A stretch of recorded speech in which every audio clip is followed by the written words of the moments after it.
জান্নাতুল ফেরদাউস আপনি লিখেছেন, ছোট বাচ্চা যদি নামাজ পড়ার সময় সামনে এসে দাঁড়ায় বা খেলা করে, তাহলে কি তাকে সামনে থেকে সরানোর চেষ্টা করব, নাকি তাকে তার মতো খেলতে দিব?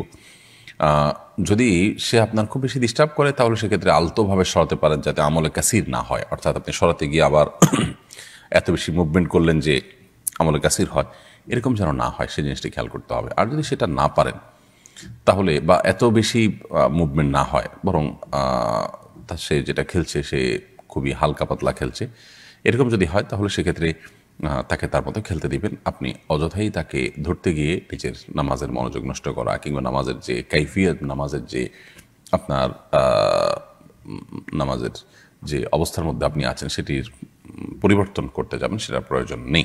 রফিকুল ইসলাম লিখেছেন, সম্প্রতি একটি দৈনিক অমুসলিমদের দাওয়াত দেওয়া নিয়ে বিষোদ্গার করেছে, দাওয়াত দেওয়াকে অসাংবিধানিক আখ্যায়িত করেছে, অথচ প্রত্যেক ধর্মের প্রচার করা সাংবিধানিক অধিকার। আপনার মন্তব্য কামনা করছি।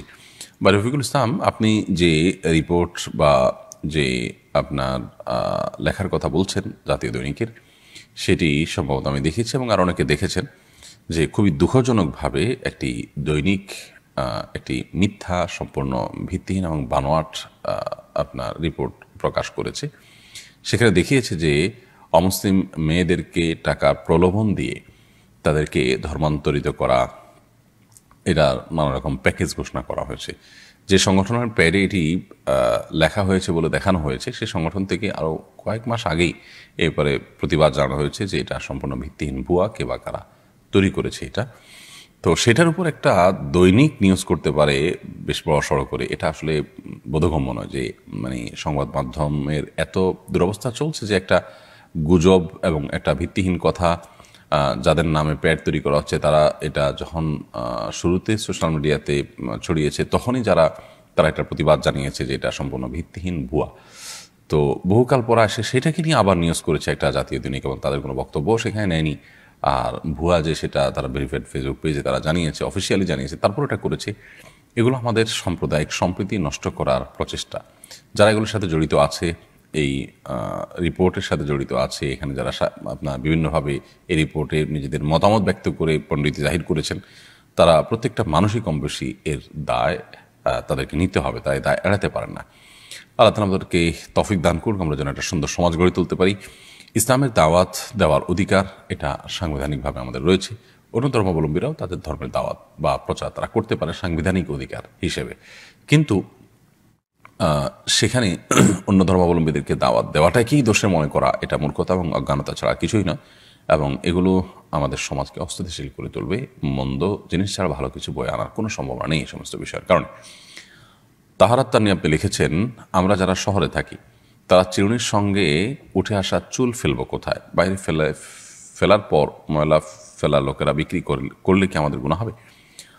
কেউ যদি কুড়িয়ে নিয়ে বিক্রি করে তাহলে আমাদের গুনাহ হবে না। তবে আমরা চাইলে আমাদের আশেপাশে যেখানে খুব বেশি আপনার ময়লা নয়, ড্রেন ইত্যাদি নয়, খুব নোংরা জায়গা নয়, সেরকম জায়গা আমরা ফেলে দিতে পারি, এবং সেই জায়গাগুলো আমরা খুঁজে বের করতে পারি। আবার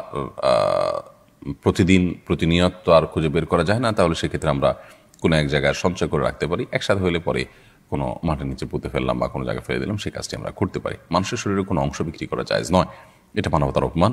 যার কারণে কোনো ব্যক্তি তার শরীরের কোনো কিছু, সেটা চুল হোক, অন্য কিছু হোক, এগুলো বিক্রি করে এটা জায়েজ নয়। কেউ যদি কুড়িয়ে নিয়ে বিক্রি করে তাহলে সেক্ষেত্রে আপনার গুনাহ হবে না। রোকসানা আপনি লিখেছেন, ছেলে সন্তানের যে কোনো একটি নামের শেষে মোহাম্মদ রাখা যাবে কিনা? শুরুতে মোহাম্মদ না রাখলে কি পাপ হবে? নামের শুরুতে মোহাম্মদ রাখা কোনো জরুরি বিষয় নয়। আমাদের এ অঞ্চলে একসময় হিন্দু মুসলিম উভয়ের নামের ধরন একরকম থাকার কারণে পার্থক্য করবার জন্য হিন্দুরা যেরকম তাদের নামের শেষ শুরুতে স্ত্রী লিখত, অনেক সময় মুসলমানরাও স্ত্রী লিখতে হতো। তো তার সাথে পার্থক্য করার জন্য মোহাম্মদ এটি যুক্ত হয়েছে। তো এখন তো আর সেই সমস্যা নেই, বা সেই সংমিশ্রণের আশঙ্কা নেই, সম্ভাবনা নেই। যার কারণে এখন নামের শুরুতে মোহাম্মদ লেখার বা স্ত্রী থেকে পার্থক্য করার জন্য মোহাম্মদ লেখার কোনো বিশেষ কারণ নেই। বিধায় কেউ যদি লেখেন, এটা একান্ত তার ব্যাপার, এটা শরীয়তের কোনো নির্দেশ নয়, এটা কোনো সুন্নত মুস্তাহাব বা আপনার শরীয়ত নির্দেশে আলোকে করতে হবে এমন কোনো বিষয় না, এটা একান্ত তার ব্যাপার। তিনি মোহাম্মদ প্লাস আর একটা নাম রাখলেন, যদি একটা নামই যথেষ্ট একটা মানুষের জন্য। মোহাম্মদ একটি পূর্ণাঙ্গ নাম, অতএব একটা পূর্ণাঙ্গ নামের শুরুতে আবার মোহাম্মদ লেখার কোনো প্রয়োজন নেই।